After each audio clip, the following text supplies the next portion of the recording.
Hey, if you're thinking of selling something on Facebook Marketplace, be aware that there are scammers out there. And I'm going to tell you about two scams I personally was approached by. Luckily, I didn't fall for either of them.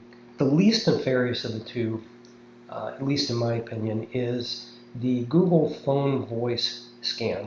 And what happens is um, you're going to post an item for sale on Facebook Marketplace. Somebody's going to reach out to you, and usually it's for a full price offer, right? And then you're going to confirm what the price is. And then they're going to say to you, listen, there's a lot of scammers, coincidentally, right? There's a lot of scammers on Facebook Marketplace. So I would like to send you a verification code to your cell phone.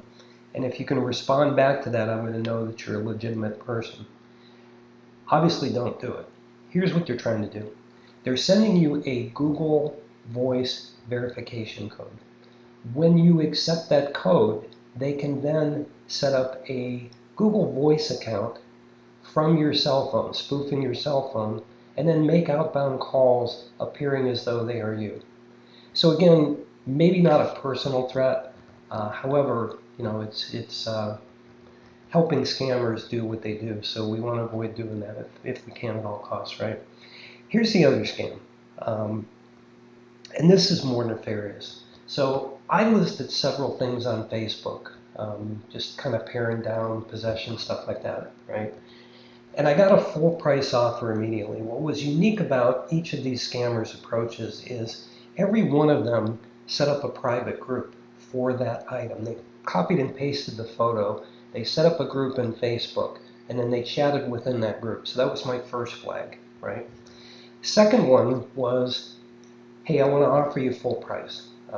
By nature, people tend to haggle, right? So it's a little bit of a red flag when they don't. Pay attention to that. They're then going to ask you a few questions. What's the condition? Where are you located? We're thinking about picking this up today or tomorrow, whatever that might be. Have a look at their location. Look at their profile. See how many friends they have. See how active they are. See if they're even close to you, close enough to make this actually realistic that they could come pick it up. Because the likelihood, in the case of the scammers that reached out to me, I'm in San Diego, California. It's very unlikely that someone from Calexico, Mexico, or Mexico, is going to come across the border to pick up a couch for $100, right? Or a table for $200. So that was a red flag as well. But here's the biggest red flag. They're going to say to you, I don't want you to sell this item, so I want to pay you immediately. In every case, I said back, I accept cash at time of purchase. I want you to see the item, make sure it's what you expect. No, no, no, I don't want you to sell it, and I can only pay you Zelle. So here's what happens.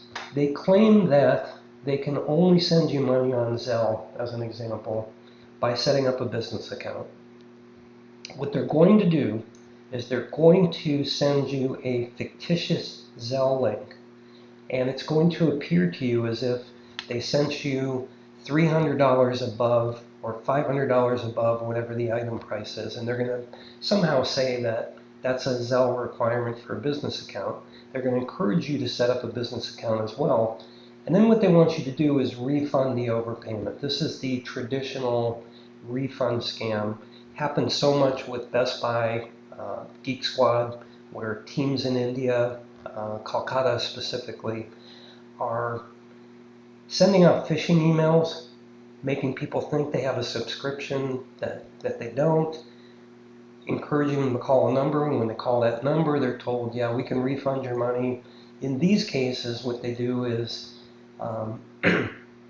gain access to your computer by sending you computer share invites, TeamViewer, a few different ones, where they gain control of your computer and then create these fictitious refunds by doctoring the HTML code and then insisting that you pay them back, and by the way, in gift cards or in cash taped to a magazine. And I'm not exaggerating. Watch Scammer Payback, you'll see. But back to the Facebook scammers. So they're going to deposit an additional amount over and above whatever the amount is. Remember that the Zelle link that they've sent you isn't the real Zelle link to begin with. So they can make it appear by manipulating the HTML code. They can make it appear as though it's a legitimate transaction and they've overpaid you. They've given you the reason why they've overpaid you. And they want you to send back that $300 or that $500. That's your biggest sign, because there was no Zelle account. They did not overpay you. You're going to be paying them $300 to $500 out of your own account. They're never going to buy your item, and you're out the money. The reason that they do this on volume. So imagine across the country how many items are listed on Facebook. They're spending every day just going through Facebook Marketplace, looking for items, and just spamming out, these group chat messages, seeing who they can get hooked, and when they do, this is what they do. So I wanted to make all of you aware of those two scams, especially the Cash App Zelle scam. And just be aware next time, if you do want to list something on Facebook Marketplace, there are some very clear safety steps you can take to keep yourself protected. Listen, I hope you enjoyed this episode. It's a quick one, but I wanted to get the update out while it was top of mind. If you like what you heard, please click the thumbs up. If you haven't done so already, please subscribe, share with friends. And I hope you'll join me for another episode, and I hope you have an excellent day.